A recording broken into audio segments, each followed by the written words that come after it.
In a full 6-player team, up to 3 Impalers can spawn simultaneously. Not one boss for 6 people. 3. 1 for every 2 players, a ratio that scales with the exact size of the opposition, rather than staying fixed regardless of how many people show up. That is not a random design decision. That is a creature built to match a specific kind of threat.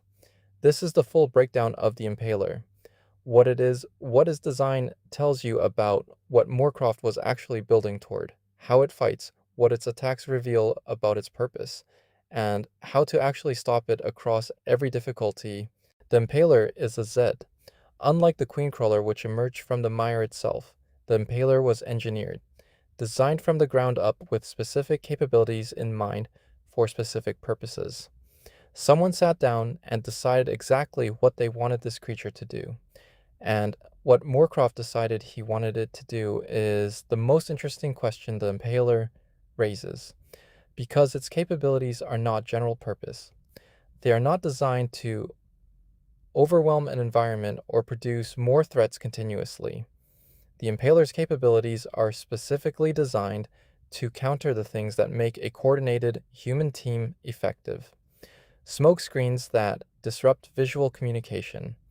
Teleportation that makes tracking and targeting unreliable. A scaling spawn mechanic that ensures the pressure never favors the team regardless of how many people show up. Armor that requires specific tactical approaches to breach before full damage can be applied. A creature designed to make coordination harder is not a general weapon. It is a response to a specific kind of opposition. And the only specific kind of opposition Moorcroft was facing when the Impaler was being developed was Nightfall.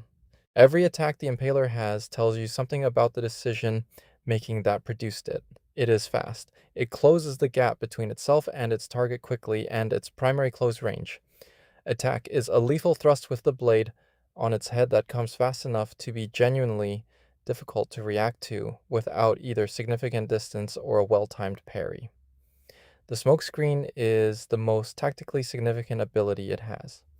When 6 players are communicating and coordinating their fire, being able to see the boss is the foundation. Everything else depends on. You cannot coordinate fire on something you can't see.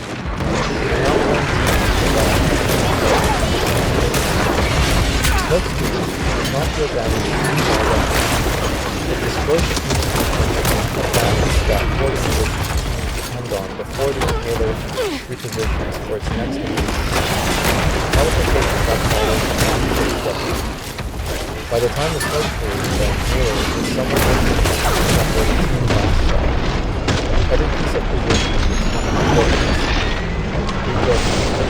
The creature that drops and reappears ready to engage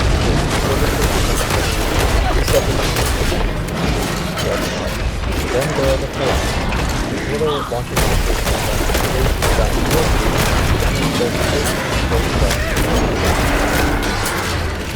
missiles deal significant damage and fire.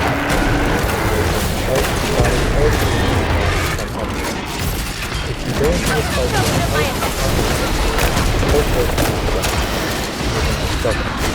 standard ammunition barely touches the forearm. This combination when the armor is deployed to the line, that is the priority, not the body, not the head, the forearm. Destroying it removes the range pressure line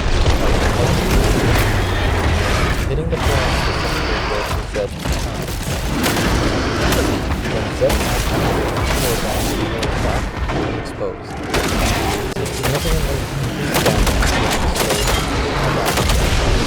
targeting the forearm is not just a burden, it is going toward the head where the most vulnerable point of the body. The Mire Entity scaling mechanic is the most demanding encounter time and killing for each long cluster, and understanding what it requires changes how you approach the whole fight. In a full 6-player team, 3 Impalers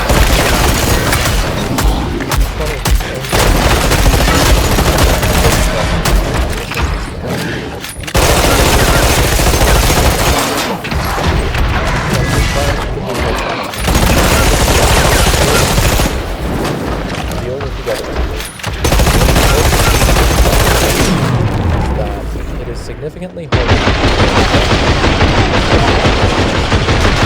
Not because any individual impaler is more dangerous. 1 second, reloading! 3 simultaneous bosses coordinate that scale.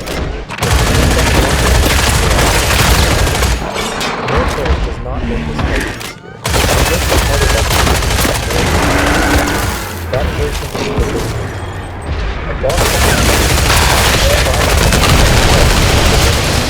is a boss design. So, what actually works? Absolute banger! Get it? Means that losing track of not coordinated.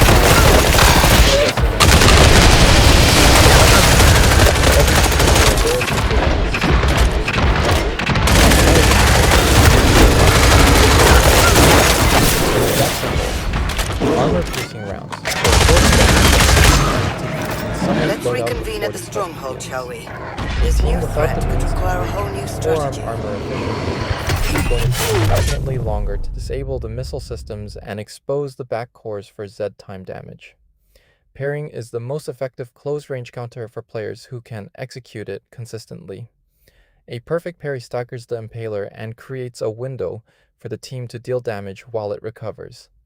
The Ninja perk's melee capabilities make it the most efficient class for close-range management, specifically because of how the parry system interacts with the boss's thrust attack timing. On normal and hard, the scaling to 3 Impalers is manageable with coordinated communication. On Suicidal and Hell on Earth, the speed and damage output of each individual Impaler increases to the point where losing track of even one of the 3 becomes extremely costly, extremely quickly. Call out positions. Prioritize armor before body damage. Use Z-time windows deliberately.